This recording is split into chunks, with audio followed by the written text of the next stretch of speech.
going to transition now into contest planning. Now, contest planning has a little bit different of an emphasis, okay?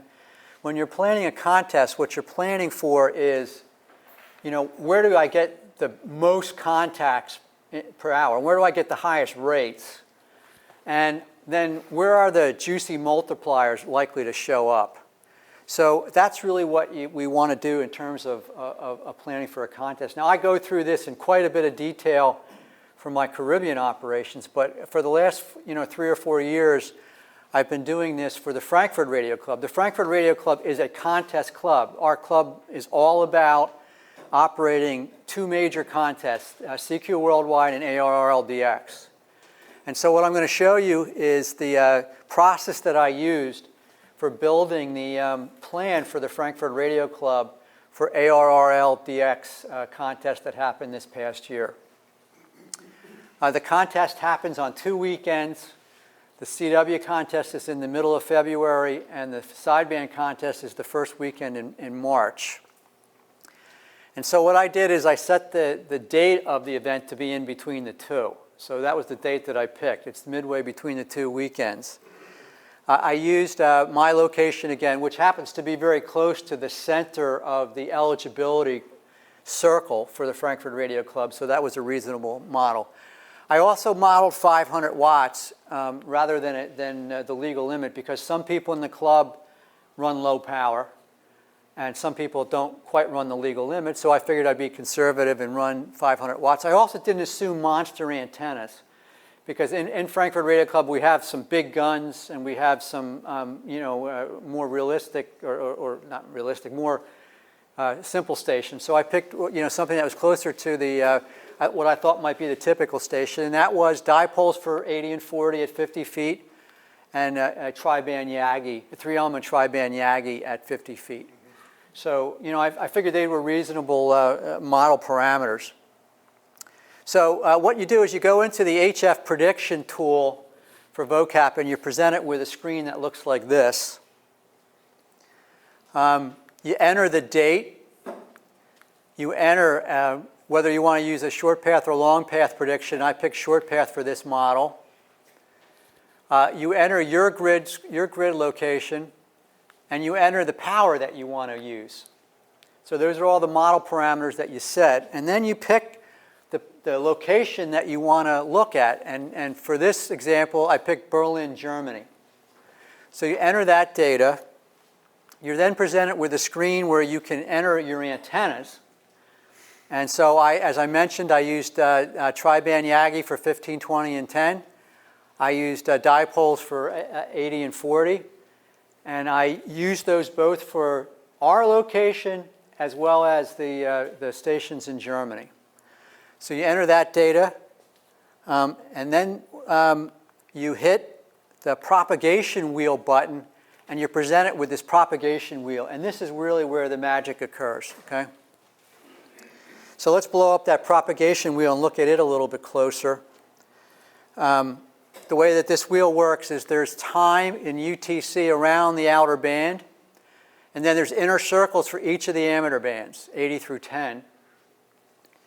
And then you can see the same kind of color scheme where they show the probability of a successful QSO as a function of time and frequency.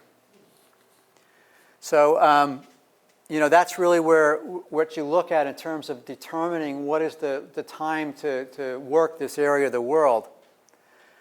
Now, I built these wheels for each continent.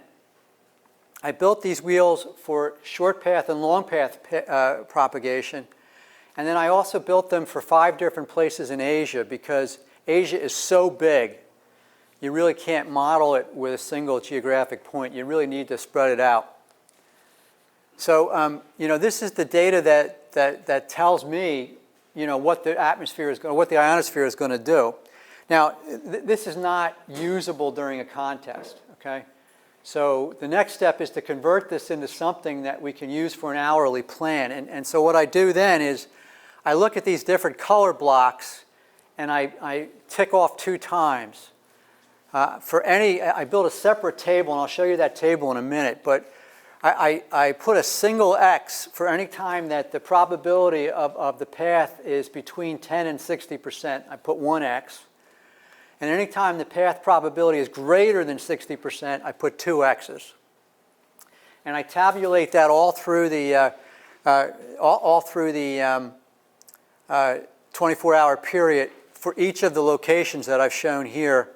And I do that also for both the short path and the long path. And it produces a table that looks like this. Now this product is in the data that we send to the FRC group, okay?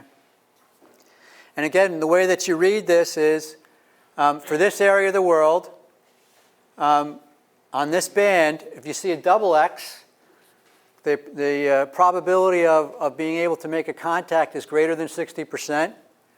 If you see a single X, the probability of making the contact is between 10 and 60%. So I build this table, but this table also is too detailed to really be usable during the contest. I encourage people to study it before the fact so they understand what the bands are doing. But it's really not something that you can stare at during the contest, particularly when you're getting tired and cranky. So I then boil that down into a simpler artifact that basically says, hey, look, you know, at this hour, you want to be on this band working this continent. Okay? And, you know, fundamentally think about this column as being the place where you're likely to get the highest rate of QSOs, the highest density of QSOs by time, okay? And then I also provide 2 other columns.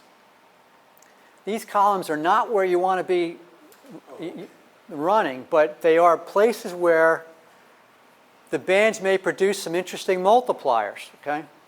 So if you're interested in picking up some multipliers, and in these contests, multipliers are generally new countries, okay? That's generally what they are. These are the bands where there's going to be openings that might produce some score-enriching multipliers. And I do that for both the short path and the long path. So I distribute this information to the club, and you know, hopefully that helps them plan their operating strategy. And I do the same thing for my personal efforts in the Caribbean or from my home station. Now, all of these propagation tools and all of the science that I just went through assumes that the geomagnetic conditions are relatively quiet, okay? And, you know, when you get geomagnetic activity, all of this can be affected. And as I mentioned before, we put out, I thought, a lovely plan for ARRL DX sideband. But the ionosphere came along and disturbed things, and the plan sort of went out the window, okay? So the next thing I want to talk about is, you know, how do you know that something's going on in the ionosphere that is going to affect propagation? So let's start with some really nice products that come out of the National Oceanic and Atmospheric Administration Space Weather Prediction Center. There's actually a branch of our government that studies the sun, studies the ionosphere, and produces a lot of really rich data about what's going on with the ionosphere. And I'm going to touch on a few of the products that I use, you know, that tell me what's going on. The first is the Geophysical Alert, or WWV text. This is a quick and excellent snapshot of what's going on with the ionosphere. It's put out every 3 hours. It's available by text message. It's available by alert. It's available online. And for those of you that use the packet network, when you type in show WWV, this is the data that is produced, okay? So let's talk about some of the key data elements on this report. The first is the solar flux.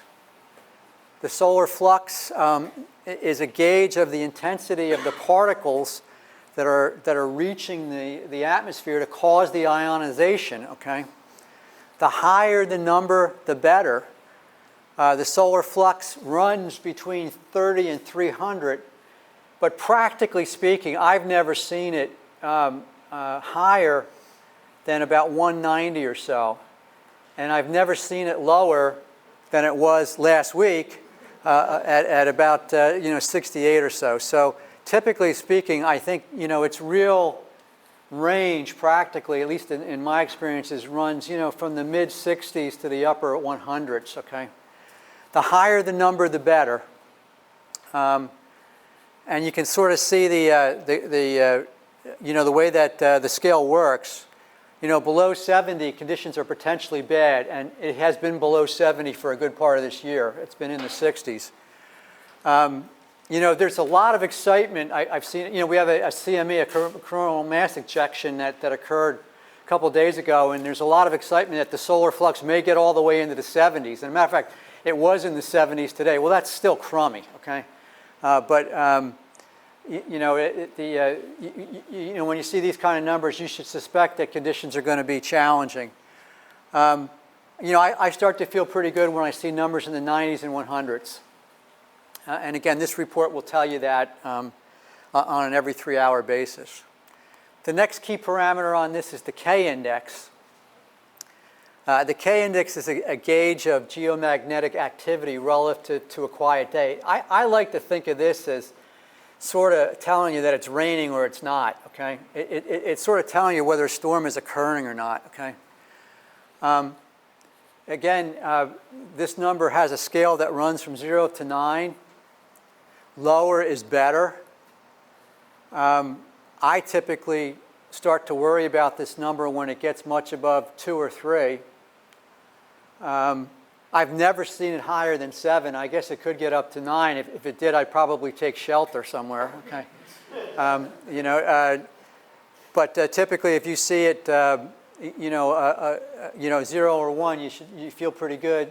2 or 3, you start to worry. You see it 3 and above, you should anticipate some tough sledding. And then the next number is the A index. Now, the A index is an interesting number. It is derived from the previous 24 hours worth of K indexes, okay? So the two numbers are related. And let me kind of tell you how I model this, okay? And this analogy may not be pure, but the way I think about it is, if you watch a river during a storm, right?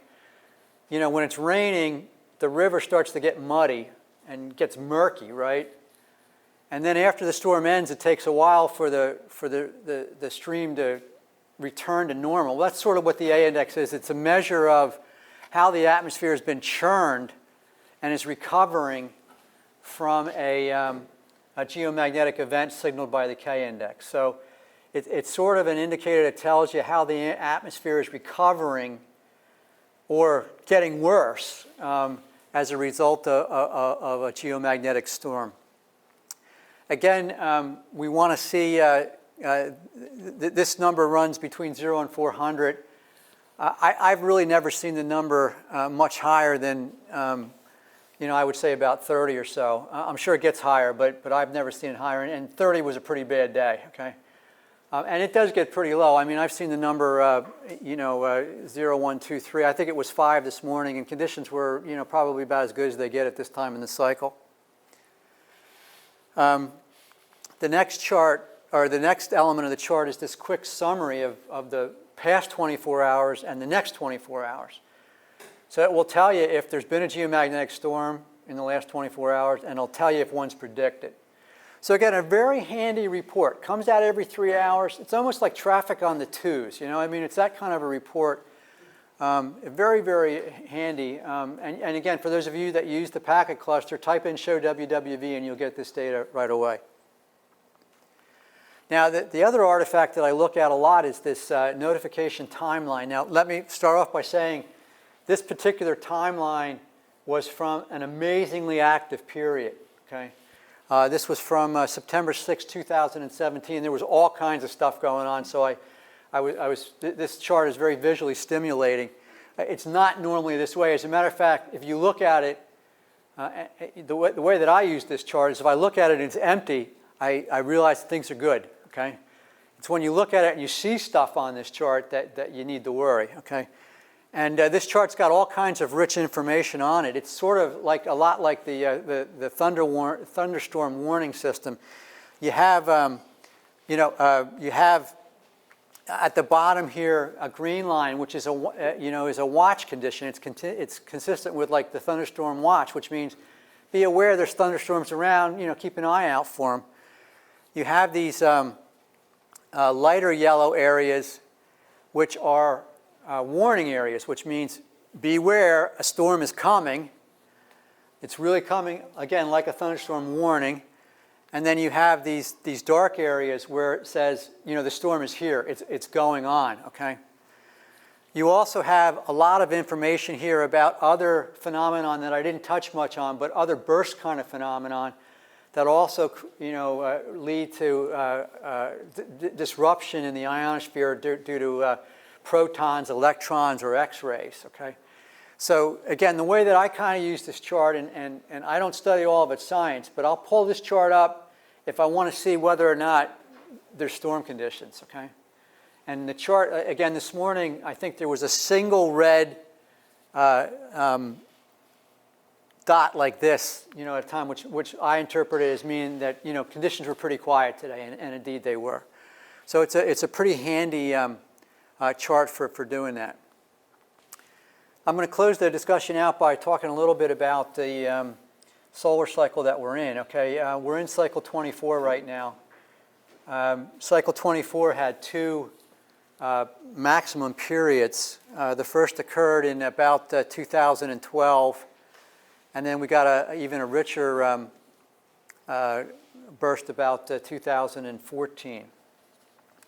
Now, we're coming towards the tail end of that. We're not quite out of it yet. The current thinking is that cycle 24 will wrap up sometime between July of this year and September of next year. So we still have a ways to go, a small ways to go, but we're still not out of it.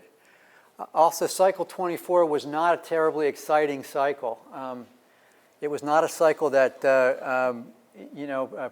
was near what some of them have been in the past.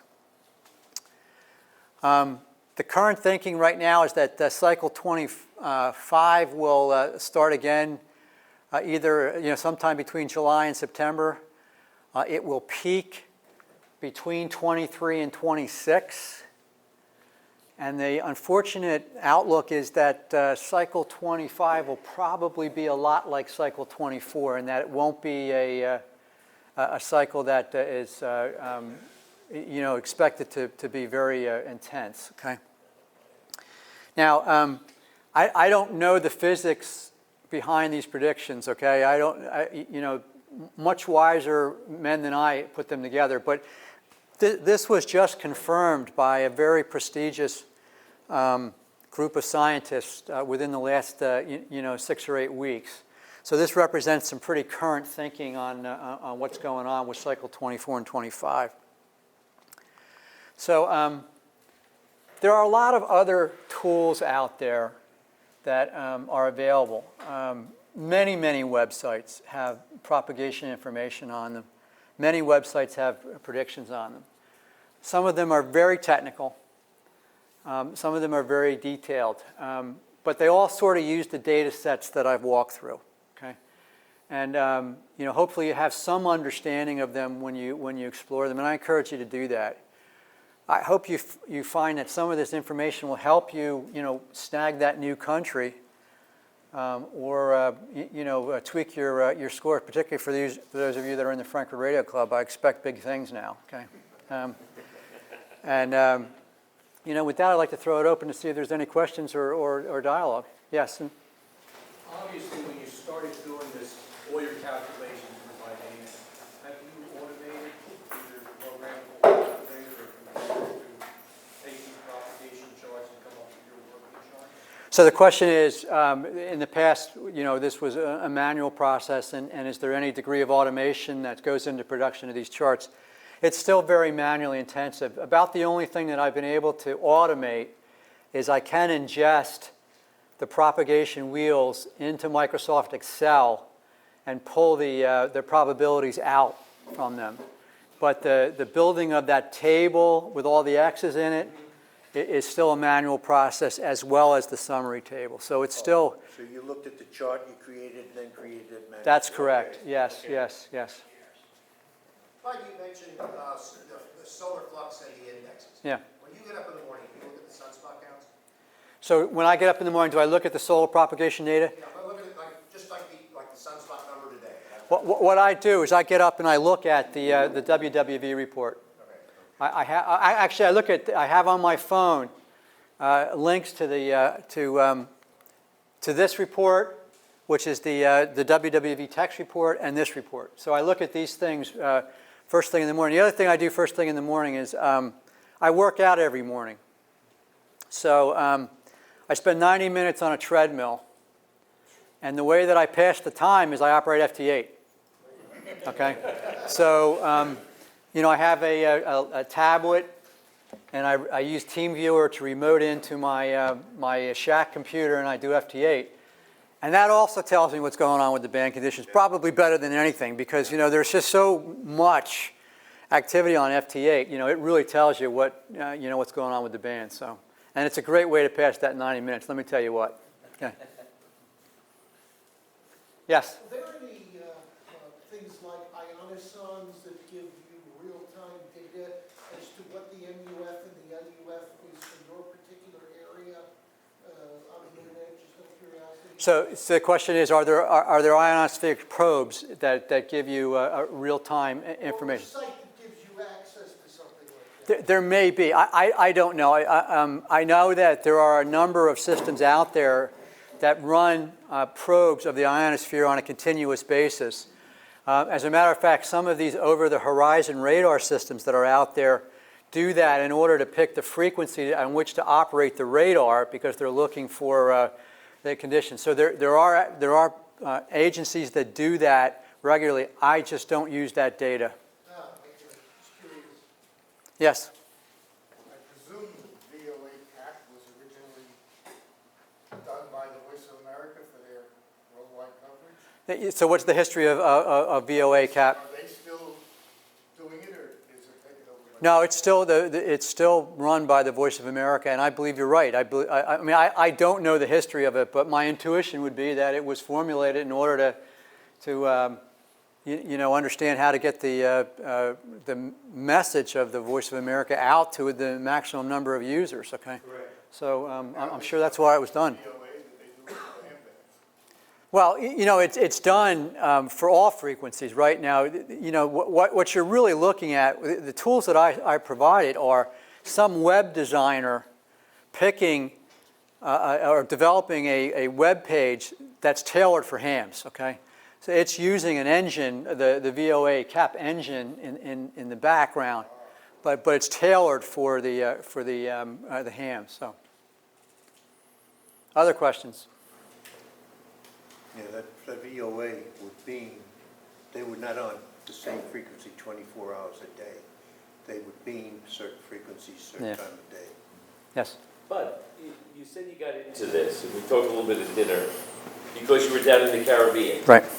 How different is the Caribbean from here? So the question is, how different is the Caribbean from the East Coast? It's different. The first thing is the sun comes up earlier there, okay? So, you know, we're time zone over. So, you know, you get an opening to Europe much earlier than you get here. You get some very interesting north-south propagation that we don't get here, okay?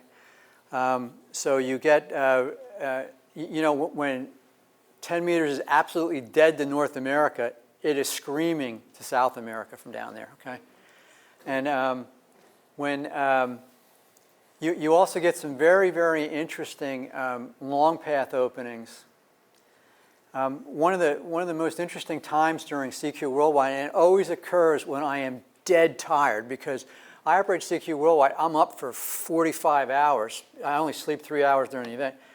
So I'll be there on 40 meters in the last couple hours of contest, and all of a sudden, all this incredibly neat stuff is calling in from deep into, Southeast Asia. Starts coming in on 40 that I never hear at home, okay? So yeah, it's different. It's different. Now the tools to be honest with you, when I'm modeling for the Caribbean, what I'm after is rate, okay? So what I'm looking at is what is the best band to be on, and you know, the time is different there than here, and that's really the payback for what I'm doing. You know, what is that time slice where I'm going to get those big rates, okay? And that's what I'm after, and that's what I get. So, other questions? Well, listen, I thank you all. I really enjoyed speaking with you tonight, and wish you well.